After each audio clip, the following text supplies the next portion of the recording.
Hey everyone, Calvin here. This is one of my career development series video, and in this video I'd like to talk about why I switched from academia to IT, because this is a question that many of my colleagues and friends usually ask me, and I'd like to answer that question in this video in depth. So stay tuned. It's true that most people would just stick to their current career path for the rest of their lives, unless something big happens and forces them to change their career path. In my case, it's yes and no, because I thought that my academic career would help me to reach my life goals or aims or whatever I want to achieve in my life. But it became clear that it's unlikely, especially when I started my postdoc, as what I want in my life became clearer. I was kind of aware of that when I was in the final year of my PhD, but I didn't think through it seriously. But it became obvious during my postdoc when I had to work at least 60 to 80 hours per week for at least 4 to 5 years, or perhaps even 6 to 8 years, before eventually getting a faculty position, to be productive enough to compete for faculty positions while earning $40,000 a year. It still sounds unbelievable to me. Most college graduates don't have to work for that long and earn much more than that. And that's not the worst part. The worst part is that only 1 to 2 out of 10 postdocs would eventually get tenure track faculty positions and become professors in my field. And the rest, who are stringently seen as failures by those who stay in academia, have to go to industry for non-professorship jobs or stay in academia forever as postdoc. Let's say I would be more successful than the average to 4 to 5 years of postdoc in a top university in Toronto, which is one of the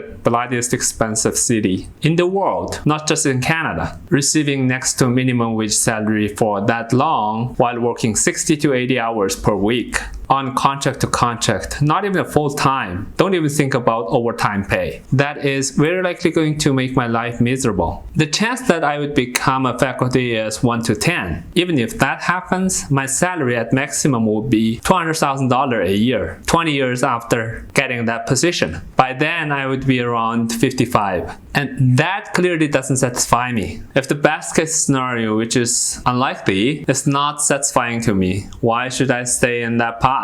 On the other day, my wife and I were talking about buying a condo in Toronto versus buying a detached house in Calgary. And we were both glad that I had moved on to a 9 to 5 full-time position, where I just need to work for 37.5 hours per week.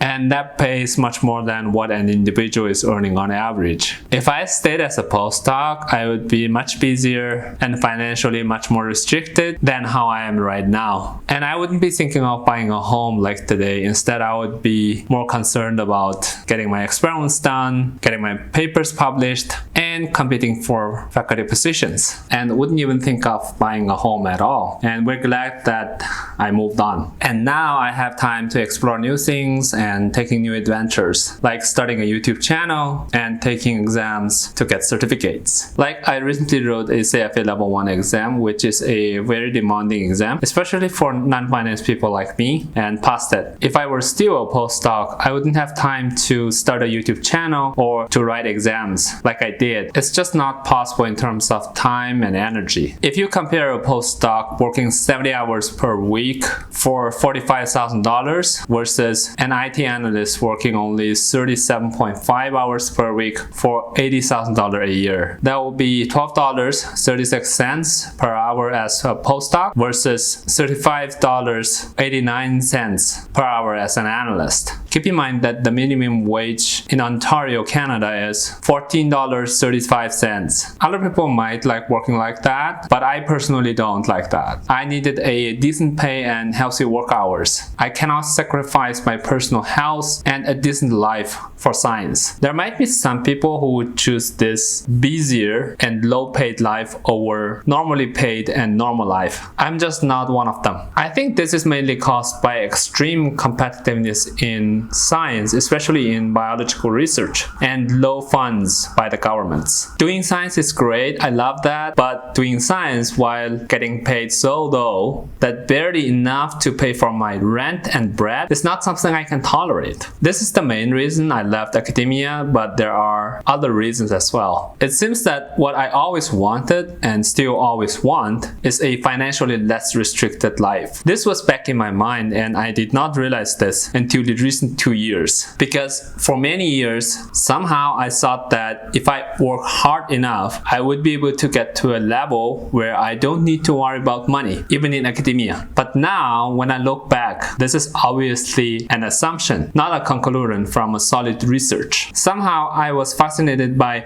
being successful in others' eyes, but forgot to pursue what I really want and what I actually need. Somehow I wanted to be a guy who would like to impress others and be respected by others, but forgot to be the guy who I actually am without others' phrases. Being a guy who is respected by others is fine, as long as that's who you really want to be. I'm not saying it's not good. What I'm saying is that I just don't want to be the guy who is directed by others good words or bad words. I want to tell myself what I really want and what I really need from the bottom of my heart. What I really want and really need is a good and healthy life with less financial restriction. Another reason is that I'm getting old enough to start a family and raise a family. If I stayed as a postdoc, I would spend most of my time in the lab and earn so little that I can't raise a family. If I postpone my plan of starting a family and raising a family until I got a faculty position like most others do, then it might never happen. I've seen a lot of people do that in their postdocs, and that's tough, especially for girls. I got my PhD at 27, which is considered very young because most people got their PhDs around their 30s. Let's say things would be smooth if I continue as a postdoc. And let's say I did another 5 years of postdoc and published enough articles to get a tenure-track faculty position. By then, I would be around 32. That would be considered very successful in my field. Getting a tenure-track position at age 32, then I have to work my ass off for another 5 years to secure that tenure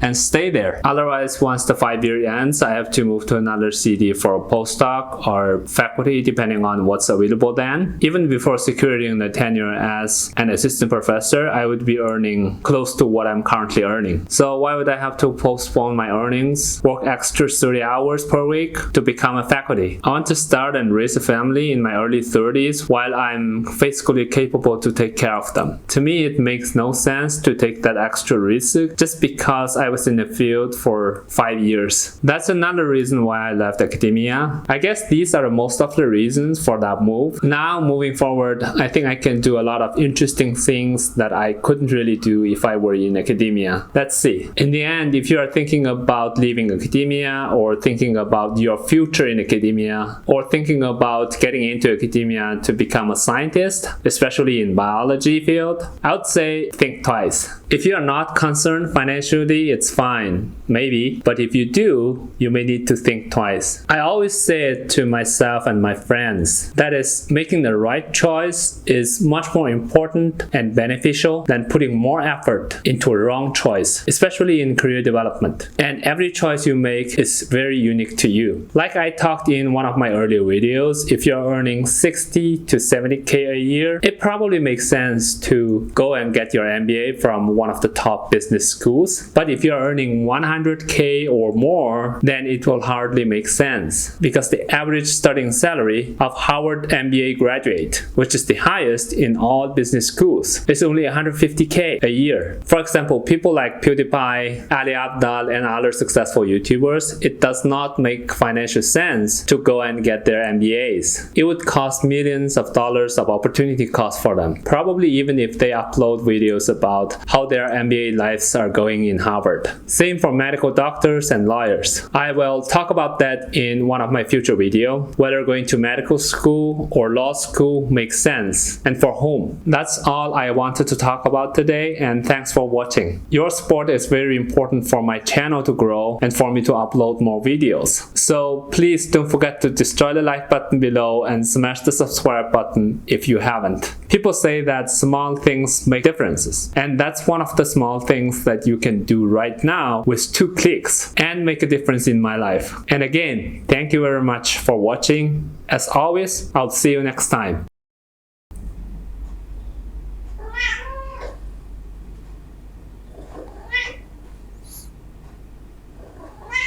Yeah.